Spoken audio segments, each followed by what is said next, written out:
करीना कपूर खान उन एक्टर्स में से एक हैं जिन्होंने प्रेगनेंसी को कभी सीक्रेट नहीं रखा, बल्कि उस बारे में खुलकर अपने तजुर्बों को लोगों के साथ शेयर किया है।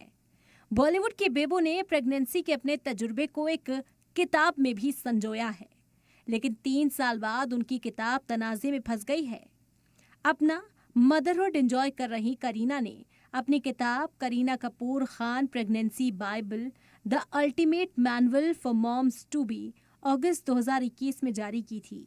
लेकिन अब किताब के इसी नाम को लेकर उनकी मुश्किलें बढ़ सकती हैं, क्योंकि किताब के टाइटल में बाइबल शब्द को लेकर ऐतराज जताया है।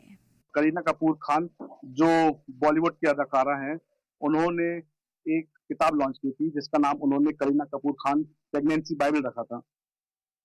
इस शीर्षक में जो उपयुक्त वर्ड बाइबल है, ये ईसाई समाज का एक धर्म ग्रंथ है जो बहुत ही पवित्र, और इसमें प्रभु यीशु मसीह की जो शिक्षाएं हैं वो वर्णित है, उनके दृष्टांत वर्णित है।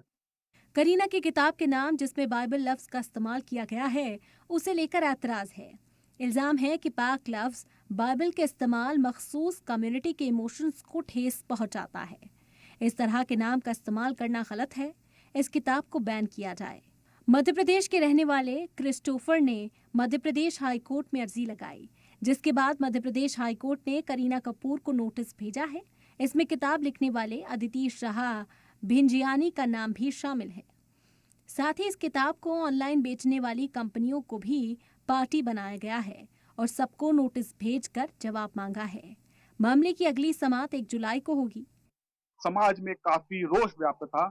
हमने शासन प्रशासन को भी इस विषय में ज्ञापन रिप्रेजेंटेशन दिया था, जिसके ऊपर से माननीय हाई कोर्ट ने संज्ञान लेते हुए इस विषय में Kareena Kapoor Khan, Amazon India, juggernaut books एवं अन्य को नोटिस प्रेषित कर जवाब तलब